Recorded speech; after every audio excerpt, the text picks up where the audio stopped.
Welcome to the weekly dose of woo, where we keep track of the woo so that you do not have to. We have a very exciting thing to talk about today. The methodical, the plodding along, the work until you die. Capricorn is the full moon. So, bringing things to fruition, working really hard is a super important thing to remember for the next 14 days. It's going to be integral in your progress and success to be very methodical, to break things into tasks and move forward. The huge, huge warning about Capricorn full moon and Capricorns in general is that they lean into burnout very, very well. And they don't believe in stopping until they're like in a hospital. There's no reason to stop when the work is done. You can work on another project. And so you have to be very aware of what your physical, mental, emotional, financial, and spiritual limits are and stick within those because you can work so hard that you end up kind of cock blocking your own success. So be methodical, plan, schedule breaks when you need to. Do not make it so intense that you're unable to meet the goals. It would be better for you to meet three goals really well than try to meet five and like collapse at the end and then not finish any of them and have them all be kind of half-assed. So that's a huge thing that's coming up within this full moon, within the 14 days as I hiccup. I drank water very, very fast. That's another thing, part of self-care. Drink water. So drink lots of water, even if it makes you hiccup in the middle of your recording. It is incredibly important to remember that while we are in a full moon, we have also come in to Saturn retrograde. Yay, Saturn retrograde. Saturn is the teacher of the zodiac, and it teaches with a ruler. For those of you who are too young, way back in the day, they used to whack you with a ruler to get you to behave. I do not recommend that type of learning. However, Saturn is that type of teacher. So, with Saturn going retrograde, remember, retrograde means turning inward. So, what do you need to do inside? With the lessons that you have learned, with the boundaries that you set, with the limitations that you have. And with going through this, it's important to understand the difference between boundaries and burnout. So, burnout can look, boundaries make you feel empowered and they make you feel like you have a solid structure to stand on. Boundaries are things that you set that have to do with you. They're not about the other person. That is such a huge misconception that I think should die in a ditch. It is about if you speak to me that way again, that makes me feel very undervalued and disrespected, I will walk out of this meeting. That's a boundary. So it's something that you set that has a consequence that's all about you. It's not a, don't you ever do that to me again, is not a boundary. It's, hey, I don't like being talked to that way. I find it very disrespectful. If you continue to talk to me that way, I will leave. I don't feel comfortable with that. If you continue doing it, I'm going to tell the boss. That type of thing. So it's having a consequence. It's very Newtonian. Boundaries are Newtonian. For every action, there is an equal and opposite reaction. So it's not about setting a boundary and someone just like smashing into it.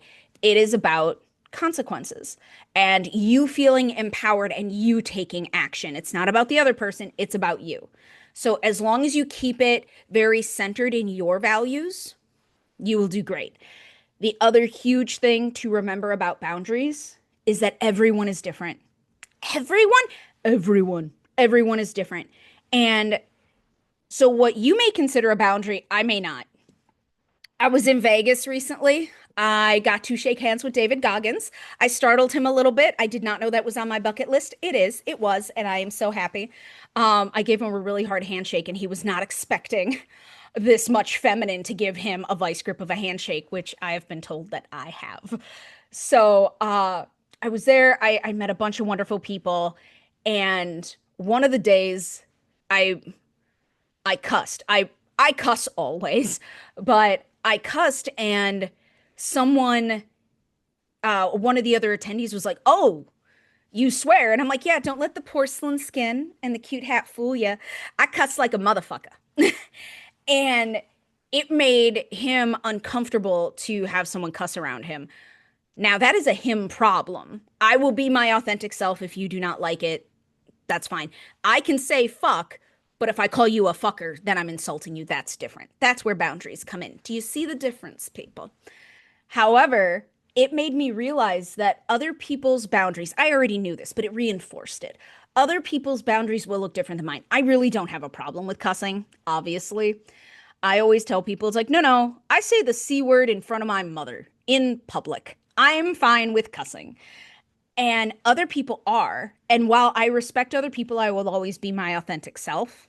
And if someone sets a boundary, then I can choose how to interact with that boundary and that person.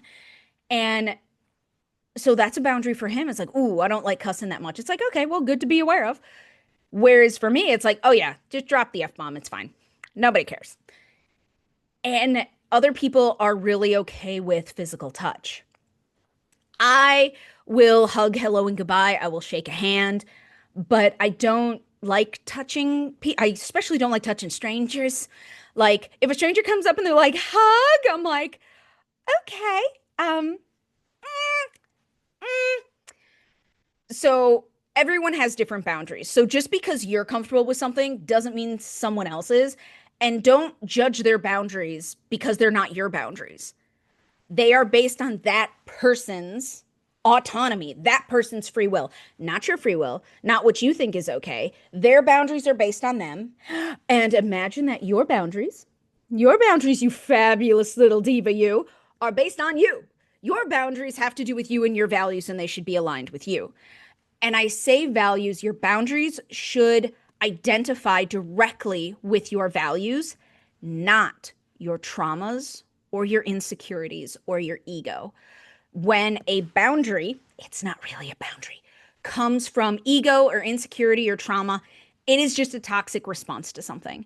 When your boundaries come from your sense of values, that's when it's an authentic boundary. I will give an example. So the physical contact, I don't want anyone to like put their hand on my back in public or like touch my I've had people do that. Like walk up and just like caress your arm.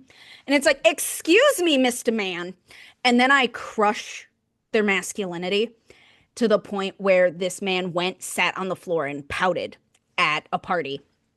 'Cause don't touch me. My body, my choice type of thing. So for me, the boundary of physical touch, that it's like, "Oh, don't touch me like that." And the consequence, the equal and opposite reaction would be I will either become very loud if you continue to touch me, and then you are going to have your masculinity or your ego or your self-esteem crushed by a herd of elephants. Or it's I will push you. I will physically create space with you if you continue to touch me. Like those are my like consequences for that. Why those align with my values? I believe in autonomy. I believe in free will. I believe that we all have a soul and we all have a purpose, and therefore we all get to decide what happens to us, period. And so that aligns with my value of autonomy, which is something that you can learn your values and you can learn your boundaries and your priorities and your standards. All of those are different, as discussed in other videos, with doing exercises. So I have my clients do an exercise to figure out what their boundaries are and what their values are to be able to best live their life through their intuition. So intuitively learning your values and intuitively setting boundaries with people to live your best life. There are ways to do that. And so if you're like, "Oh, I just don't know," it's like schedule a session, talk to somebody, figure out what's important to you. Because what's important to me may not be important to you. And you should live through your own values at all times. Now, that's boundaries. Let's slide into burnout. Boundaries, yay, healthy, align. Yes, burnout will never align with your values. It lacks boundaries completely because you are trampling all over your own boundaries for yourself. like health, happiness, sanity, all go out the window when you electric slide into burnout. What are some of the signs of burnout? I'm so glad you asked. I'm so glad you asked. So, burnout can happen when you are faced with an alarming amount of indecision, fatigue that just doesn't go away no matter how much you sleep, the toxic venting. So, not venting, we all need to let off a little steam occasionally. Recently, I actually did that yesterday I sent a voice memo to someone and I'm like, I just need to be a bitch. And then I just like sent a voice memo to them about me complaining about a deadline that I had to meet without the resources that I had to meet it. And so toxic venting is like spreading rumors or gossiping. It's being toxic. It's coming from ego. It's not like, oh, I need to let off steam. It's like I need to make other people feel as bad as I do and bring them down into my sludge. That's not healthy. So that goes into burnout, the unhealthy venting. Again, exhaustion even with rest. Irritability is another one. A huge one that comes up for people is miscommunication. You will misunderstand people so much more if you are going into burnout. You will also be misunderstood more because you will not be as articulate. You will not be coming from your values and your authentic self. Burnout is not intuitive. So you will not be following your intuition to communicate with people in an effective way. So to be able to prevent these things, you set healthy boundaries with others and yourself. You set boundaries to be able to avoid burnout. And I strongly suggest, because I have hit burnout before in my life, avoid burnout like the plague. Like the plague. It is awful. It is not fun. 0 out of 10 do not recommend burnout.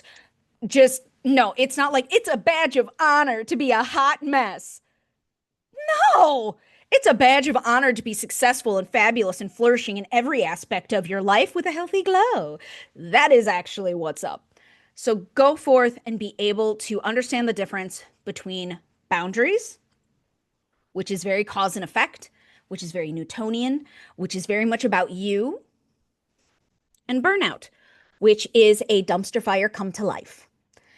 This is especially important again in the season of Saturn retrograde, when our boundaries will be tested, when our limits will be changed, when lessons will be learned. And remember, retrograde is inward. So be able to look inward to reassess these things. And if you have trouble reassessing, always schedule a session, always like and follow, because there will be more during this time of learning lessons. And you can always reach out for support. That's what we talked about last week. Support and being able to have a productive support system. A productive support system will always honor and respect your boundaries and ask questions if there's confusion about boundaries.